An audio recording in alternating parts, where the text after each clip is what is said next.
दीदी का राज चला गया है, बंगाल में होगा दादा का राज। अब बंगाल में खेला नहीं होबे, कमल खिले होबे। I thought about these two points just now. Bengal के चीफ मिनिस्टर को डिक्लेयर कर दिया गया है, अमित शाह जी के द्वारा डिक्लेयर हुआ है शुवेंदु अधिकारी। ये बंगाल के पहले बीजेपी के चीफ मिनिस्टर होंगे। अभी रिसेंटली जब इलेक्शंस हुए थे, 4 तारीख को रिजल्ट आया था, जिसमें बंगाल के जो इलेक्शंस है उसमें बीजेपी ने बहुमत हासिल किया है, 237 सीटें जीती है। तो पिछले 4 दिनों से इस बात का सस्पेंस चल रहा था कि आखिर कौन बनेगा चीफ मिनिस्टर, बंगाल का चीफ मिनिस्टर। फाइनली शुवेंदु अधिकारी हैज बीन चोजन। ये फर्स्ट टाइम होगा जिसमें बीजेपी जो है गवर्नमेंट बना रही है वेस्ट बंगाल में, in the history of the whole culture and the civilization. मतलब वैसे सबको ये फर्स्ट टाइम होता है, बट स्टिल बीजेपी ने 293 में से 207 सीटें जीती है। मतलब कि एकदम बहुत ही कंफर्टेबल मेजॉरिटी है। एंड बीजेपी के सीएम कैंडिडेट शुवेंदु अधिकारी जी ने कहा है कि वो इस प्रकार से काम अगले 100 सालों तक बंगाल में बीजेपी का राज रहे।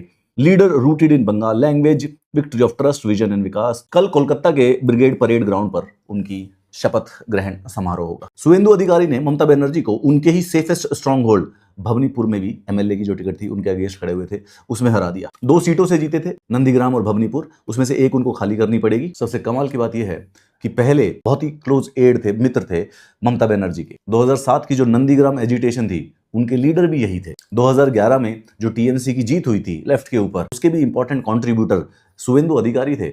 2021 में इन्होंने बीजेपी को ज्वाइन किया एंड 2026 में 5 साल के बाद बंगाल के पहले बीजेपी के चीफ मिनिस्टर शुवेंदु अधिकारी। मैं 2011 में परिवर्तन का पार्ट था, अब मैं रियल चेंज का पार्ट हूं। That doesn't make sense, it's a tautology.